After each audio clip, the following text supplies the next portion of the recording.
بسم الله والصلاه والسلام على رسول الله. مساء الفل. النهارده ان شاء الله معانا تويوتا فيلوس، عربيه 7 راكب خليجي. هنفتح جنب جنب ونخش على التفاصيل بتاعتها الاول.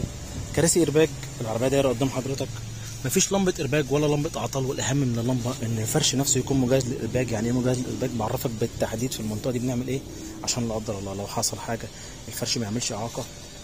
ربنا يحفظنا جميعا والارباج ما يفتحش، سواء بتاع العربيه دي او اي عربيه تانيه اللهم امين. عربيه خليجي زي ما قلت لكم، بتنزل الانتيريور الداخلي سواء الطبلون او الابواب رصاصي فاتح واسود، مش احنا اللي عاملينهم. صاحب السياره اختار معانا فرش تلجي واسود نفس الدرجه الاوريجينال مع تصميم بالمكنه العاديه مش كمبيوتر. طبعا انت ليك حريه الاختيار، تختار لون الفرش، بتختار التصميم، بتختار كل حاجه. احنا عندنا الغرزه المسطره، عندنا التجسيم من غير ما نقطع ولا نخرم. في الاصل بفضل الله عندنا استعداد نفك الفرش ده واوريك الاصل سليم ولا لا، لان هبيع لك شغل مش كلام مع شده محترمه. هتقعد مهما تقعد على الكرسي ولا يهرهر ولا يكشكش ولا يحتاج يتشد. مفيش عوجه في الخيط، مفيش كشكشه في الدورانات، مفيش الكلام ده خالص. دواسه الارضيه مشدوده كويس، معموله بكليبساتها، كل حاجه على وضعها. خلينا افتح لك جنب جنب وباب باب عشان تبص على الغرزه، تبص على الغرزه اللي في الدوران المسطره، تبص على التجسيم، تبص على كل حاجه كانك قدام العربيه. ولو لقيت اي ملحوظه يا ريت تقول على طول. ادي مخدع الراس، الناس شفتوا انتوا؟ بص كله مفيش حاجه خالص قدامك، ولا بنجمع بامير ولا اي حاجه. عملنا فيديو تفصيلي للكلام ده خالص وعرفنا الناس بنشتغل ازاي. ما شاء الله. ظهر الكرسي بتكسيمته بجيوبه.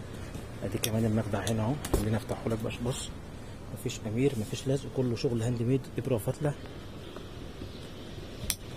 بقرب لك وبفهمك وبعرفك عشان لو ما جيتش عندنا وما حصلش نصيب معانا يبقى انت عارف الغرزه المسطره ازاي، تقفلت المخدع ازاي، مفيش عوجه في الخيط في الدوران. الكرسي مشدود محترم، مش معبي هوا، حتى فتحات العزمه كلها متفصله على وضعها. ادي الكرسي الاخير نفس الكلام، مخدع المدفون مسطره، فتحات العزمه، كل حاجه على وضعها. خلينا نفلت الناحيه الثانيه.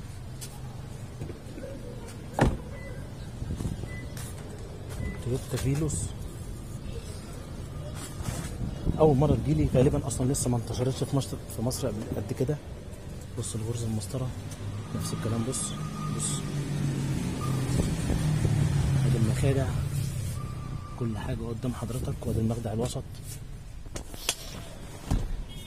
على وضعه، يقفل تاني، مفيش كلكعه. حتى الكرسي الوسط متجسم، والكرسي الاخير نفس الكلام متجسم، مش على قد كرسيين اللي قدام بس، كل الكراسي بتتحمل نفس المعامله. خلينا افتح لك الجنب في الرابع والاخير. ما شاء الله بسيط وشيك وعاجبني وماشي مع العربيه، ما هوش شاذ، نفس الالوان. اللهم بارك، ربنا يبارك لصاحبها يا رب، يكفيش الله اللهم امين. اسف لو طولت عليكم، اتمنى تتابعونا على طول وما تزهقوش مننا. اشكركم شكرا جزيلا، السلام عليكم.